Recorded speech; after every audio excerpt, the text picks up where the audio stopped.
Weapons Company Dragons Platoon veteran, Johnny Olson.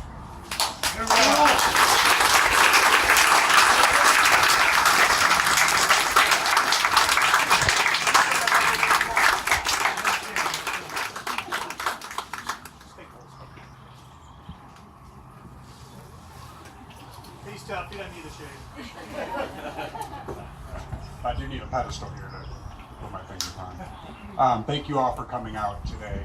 Really to turn around right now. I've been sitting up in the front row. I have not seen all the faces, all the patriots here today to honor those who've fallen in the line of duty. I'd like to thank Double Dog Zach Savellos, also known as Grips, as well as Emily for inviting me out here today. I am a Double Dog. Double Dogs Motorcycle Club. I'd like to thank the Double Dogs that are here today, as well as the other motorcycle club community who came out to support. There's a lot of patriots within that community. I also like to thank the City of Trophy Club for having a miscreant like me up here on the microphone for Memorial Day. I am Double Dog Poet. They gave me my name because I am a poet. Being a bunch of jarheads, they didn't have to reach very high up in that tree. They took the lowest hanging fruit. Go, you're a poet. We're going to call you poet. So once in a while, they make me prove why they call me poet. And today I'm going to read you a poem that I wrote for my one of the 400,000. His name is Corporal John Ahern. He served in the United States Marine Corps, Pt7 Marines. He lost his life in the line of duty in the Desert Storm. Johnny never came marching home again, but he did return. He arrived in a box with a star-spangled and blood-striped flag draped with hair. When Johnny didn't come marching home again, so long, so long. They gave him a funeral welcome then. So long, so long. It was a warrior's funeral, complete with a 21-gun salute and a lonesome rendition of taps and a finely folded consolation flag. The same flag that came draped on Johnny's coffin.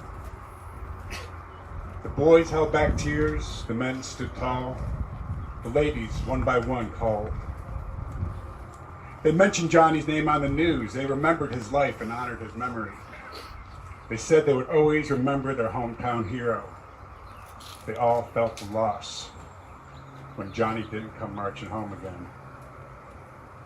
Johnny didn't enlist to become a cog in the great war machine, but he knew that the ultimate price might have to be paid when he raised his right hand and said, I, Johnny Patriot, do solemnly swear that I will support and defend the Constitution of the United States against all enemies, foreign and domestic, and that I will bear truth, the allegiance to the same, and that I will obey the orders of the President of the United States and the orders of the officers appointed above me according to the regulations and the Uniform Code of Military Justice.